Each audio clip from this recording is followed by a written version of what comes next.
जय श्री कृष्ण दोस्तों, राधे राधे। ऋतु भक्ति चैनल में आपका स्वागत है। आज हम गरुड़ महापुराण में नरसिंह स्रोत तथा उसकी महिमा का वर्णन करेंगे। सूत जी ने कहा, हे शौनक, अब मैं भगवान शिव द्वारा कही गई नरसिंह स्तुति यानी कि नरसिंह स्रोत का वर्णन करूंगा। प्राचीन काल की बात है कि एक बार सभी मातृगणों के ने भगवान शंकर से कहा कि हे भगवान, हम सब आपकी कृपा से देव, असुर और मनुष्य आदि जो इस संसार में प्राणी हैं उन सबको खाएंगे। हम सभी को आप इसके लिए आज्ञा प्रदान करें। शंकर जी ने कहा, हे मातृकाओं, आप सबके द्वारा संसार की समस्त प्रजा की रक्षा होनी चाहिए, इसलिए इस महाभयंकर पाप से आप लोग अपने अपने मन को शीघ्र वापस कर लें। भगवान शंकर के द्वारा ऐसा कहे जाने पर भी मातृकाएं उनके वचन का अनादर करते हुए त्रिभुवन के समस्त चराचर प्राणियों को खाने के लिए जुट गईं। मातृकाओं के द्वारा त्रिलोक्य का भक्षण करते देखकर भगवान शिव ने नरसिंह रूप उन विष्णुदेव का इस रूप में ध्यान किया, जो आदि अनंत से रहित एवं समस्त चराचर जगत के कारण हैं। विद्युत के समान लपलपाती हुई जिनकी जिह्वा है, जिनके बड़े बड़े महाभयंकर दांत हैं, जिनकी ग्रीवा दैदीप्यमान केसर से सुशोभित है, जो रत्न जटित अंगद एवं मुकुट से सुशोभित है, जिनका शिरोभाग सोने के समान दिखाई देने वाली जटाओं से युक्त है, जिनके कटी प्रदेश में सोने की करधनी है, जो नील कमल के समान श्याम वर्ण के हैं, जो रत्न खचित पायल धारण किए हैं, जिनके तेज से संपूर्ण ब्रह्मांड व्याप्त है, जिनका शरीर आवर्तकार रोम समूह में युक्त है, और जो देव श्रेष्ठम पुष्पों से गुंदी हुई एक विशाल माला को धारण किए हुए हैं। इस तरह भगवान रुद्र ने भक्ति पूर्वक जिस रूप में नारायण का ध्यान किया था, उसी रूप में ध्यान करने मात्र से नरसिंह देव श्री विष्णुदेव ने उनसे अपना दर्शन दिया। यह रूप देवताओं के द्वारा भी दुर्निश्चय था। शिव ने देवेश नरसिंह को प्रणाम करके उन्हें तुष्ट किया और वे इस प्रकार उनकी स्तुति करने लगे।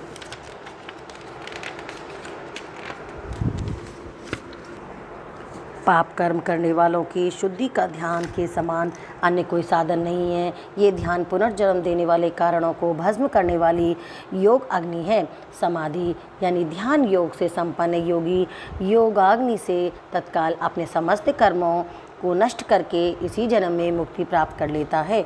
वायु के संयोग से ऊंचे उठने वाली ज्वाला से युक्त अग्नि जैसे अपने आश्रय कक्ष जो जलाकर भस्म कर देती है, वैसे ही योगी के चित्त में स्थित श्री विष्णु योगी के समस्त पापों का भस्म कर देते हैं। जैसे अग्नि के संयोग से सोना मल रहित हो जाता है, वैसे ही मनुष्यों का मल भगवान वासुदेव के संगीतों में विनष्ट हो जाता है। हजारों बार गंगा स्नान तथा करोड़ों बार पुष्कर नामक तीर्थ में स्नान करने से जो पाप नष्ट होता है, वे हरि का मात्र स्मरण करने से नष्ट हो जाता है।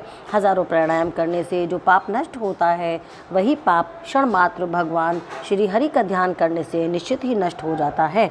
जिस मनुष्य के हृदय में भगवान केशव विराजमान है, उसके मानस पर उन दुष्ट युक्तियों तथा पाखंड का प्रभाव नहीं पड़ता, जो कली के प्रभाव से प्रवत है।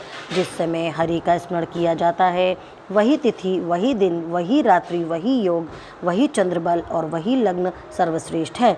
जिस मुहूर्त या क्षण में वासुदेव का चिंतन नहीं होता है, वह मुहूर्त या क्षण हानि का समय होता है। वे अत्यंत व्यर्थ है, वे किसी भी प्रकार के लाभ से रहित है।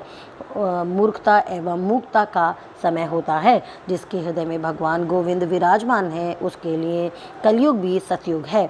इसके विपरीत जिसके हृदय में अच्युत भगवान गोविंद का वास नहीं है, उसके लिए तो सतयुग भी कलयुग ही है। जिसका चित्त आगे और पीछे चलते तथा बैठते सदैव भगवान गोविंद में रमा रहता है, वे व्यक्ति सदा ही कृत्य हो जाता है। हे मैत्रेय, जप, होम तथा पूजा आदि के द्वारा जिसका मन वासुदेव श्री कृष्ण की आराधना में अनुरक्त है, उसके लिए इंद्र आदि पद विघ्न के समान है। जिन्होंने श्री केशव के चरणों में अपने मन को अर्पित कर दिया है, वे गृहस्थ आश्रम का परित्याग किए बिना ही, कठिन तपस्या बिना किए ही पौरुषी माया के जाल को काट डालता है। गोविंद दामोदर का हृदय में वास रहने पर मनुष्य क्रोधियों के प्रति क्षमा, मूर्खों के प्रति दया और धर्म के संलग्न प्राणियों के प्रति प्रसन्नता प्रकट करते हैं।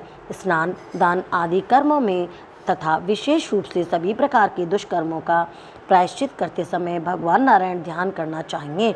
जिनके हृदय में नील कमल के समान सुंदर श्यामवर्ण भगवान श्री हरि का विराजमान रहते हैं, उन्हीं को वास्तविक लाभ और जय प्राप्त होता है। उनका पराभाव कैसे हो सकता है? हरि में समर्पित चित्त वाले कीड़े मकोड़े, पक्षी आदि जीव जंतुओं की भी उद्रव गति होती है। फिर ज्ञान संपन्न मनुष्यों की गति के विषय में तो क्या ही कहना है। भगवान वासुदेव रूपी वृक्ष की छाया ना तो अधिक शीतल होती है और ना ही अधिक तापकर होती है।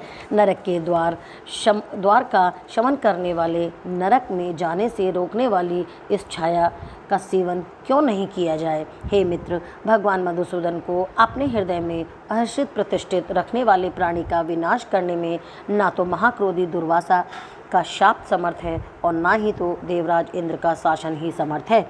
बोलते हुए, रुकते हुए अथवा इच्छा अनुसार अन्य कार्य करते हुए भी यदि भगवत विषयक चिंतन निरंतर बना रहे तो धारणा को सिद्ध हुआ मानना चाहिए। सूर्यमंडल के मध्य विराजमान रहने वाले कमलासन पर बैठे हुए सुशोभित केयूर, माकरातुंड मंडल और मुकुट से अलंकृत, दिव्य हार से युक्त, मनोहारिणी सुंदर स्वर्णिम आभा से युक्त शरीर वाले शंख चक्रधारी भगवान विष्णु का सदैव ध्यान करना चाहिए। इस संसार में भगवान के ध्यान के समान अन्य कोई पवित्र कार्य नहीं है। श्री विष्णु के ध्यान में ही सदा निरत रहने वाला मनुष्य चांडाल का भी अन्न खाते हुए इस संसार के पाप से संलिप्त नहीं होता, क्योंकि ऐसा मनुष्य अपने स्वतः को भगवान में लीन कर देने से भगवान मग्न हो जाता है। अतएव उसकी भेद दृष्टि पूरी तरह निर्मूल हो जाती है। प्राणी का चित्त सदा सांसारिक विषय वासनाओं के भोग से जिस प्रकार अनुरक्त रहता है, यदि उसी प्रकार नारायण में भी अनुरक्त हो तो इस संसार के बंधन में क्यों नहीं विमुक्त हो सकता? सूत जी ने फिर कहा, हे शौनक, सर्वदा जिसके चित्त में भगवान श्री हरि की भक्ति विद्यमान रहती है वह प्रतिक्षण विष्णु को ही नमन करता रहता है। इस स्थिति में वे हरि कृपा से अपने को पाप के समुद्र से तार ले जाता है। वही ज्ञान है जिस ज्ञान का विषय गोविंद हो, वही कथा है जिस कथा में केशव की लीला हो, वही कर्म है जो प्रभु के निमित्त किया जाए। अन्य बहुत सी बातों को कहने से क्या लाभ है? जो जिव्या हरि की स्तुति करती रहती है वही जिव्या है। जो चित्त श्री हरि को समर्पित है वही चित्त है, तथा भगवान की पूजा करने में जो हाथ लगे हुए हैं वे भी वास्तविक हाथ ही हैं। मस्तक का फल है भगवान को नमस्कार होकर प्रणाम करना, हाथ का फल है भगवान की पूजा करना, मन का फल है उनके गुण और कर्मों का चिंतन करना, तथा वाणी का फल है गोविंद के गुणों का कीर्तन करना। मनुष्य के पाप कर्म की जो राशि सुमेरु और मंद्राचल के समान विशाल हो गई है, वे संपूर्ण पाप राशि भी भगवान केशव का स्मरण मात्र करने से ही विनष्ट हो जाती है। श्री विष्णु पुराण में भक्त अनासक्त भाव से यदि अपने सभी कर्मों को श्री विष्णु के चरणों में समर्पित करता है तो उसके कर्म साधु हो या असाधु बंधनकारक नहीं होते। हे प्रभु, सुर असुर, मनुष्य, त्रियक, स्वाथर आदि भेदों में विभक्त तृण से लेकर ब्रह्म पर्यंत समस्त जगत आप ही की माया से मोहित है। जिनमें मन लगा देने से प्राणी नरक में नहीं जाता और जिनके चिंतन सुख की तुलना में स्वर्ग की प्राप्ति विष के समान है, तथा ब्रह्मलोक की कामना भी अल्प होने के कारण किसी भी प्रकार मन में प्रवेश नहीं पाती, जो अभव्य भगवान जड़ बुद्धि वाले मनुष्य के चित्त में स्थित होकर उन्हें मुक्ति प्रदान कर देते हैं, उन अच्युत का कीर्तन करने पर यदि उसमें प्राणी का विलय हो जाता है तो इसमें आश्चर्य की क्या बात है। दुख सागर को पार करने के लिए यज्ञ, जप, स्नान और विष्णु का ध्यान तथा पूजन करना चाहिए। राष्ट्र का आश्रम, बाल का आश्रम, पिता और समस्त प्राणियों का आश्रय धर्म है, किंतु सभी के आश्रय श्री हरि ही हैं। हे मुनिवर, जो लोग जगत के कारण स्वरूप सनातन भगवान वासुदेव का नमन करते हैं उससे अधिक श्रेष्ठ पुण्यवान कोई तीर्थ नहीं होता। निरालंब होकर गोविंद का ध्यान करते हुए उन्हीं को समर्पित स्वाध्याय आदि कर्म करना चाहिए। भगवत भक्त व्यक्ति चाहे शूद्र हो अथवा निषाद हो या चांडाल हो, उसे द्विज आदियों के समान ही मानने वाला व्यक्ति नरक में नहीं जाता। जैसे धन प्राप्ति की अभिलाषा से धनवान व्यक्ति ही सदैव सम्मानपूर्वक स्तुति की जाती है, वैसे ही जगत सृष्टा श्री विष्णु की स्तुति पूजा आदि की जाए तो नहीं इस संसार में बंधन से क्यों ना मुक्ति हो सकती है। जिस प्रकार वन में लगी हुई अग्नि गीले ईंधन को जलाकर राख कर देती है, उसी प्रकार योगियों के हृदय में स्थित भगवान विष्णु उनके समस्त पापों का विनष्ट कर देते हैं। जैसे चारों ओर से लगी हुई अग्नि की ज्वाला से घिरे हुए पर्वत का आश्रय मृग आदि पशु एवं पक्षी नहीं लेते, वैसे ही सभी पाप योग अभ्यास में लगे हुए मनुष्य का आश्रय नहीं ग्रहण करते। उन विष्णु के प्रति जिसका विश्वास जितना अधिक दृढ़ होता है, उसको उतना ही अधिक सिद्धि प्राप्त हो जाती है। भगवान कृष्ण के ऐसे प्रभाव का आकलन कर शत्रु भाव से उन गोविंद का स्मरण करता हुआ दम घोष का पुत्र शिशुपाल भगवान में लीन हो गया था।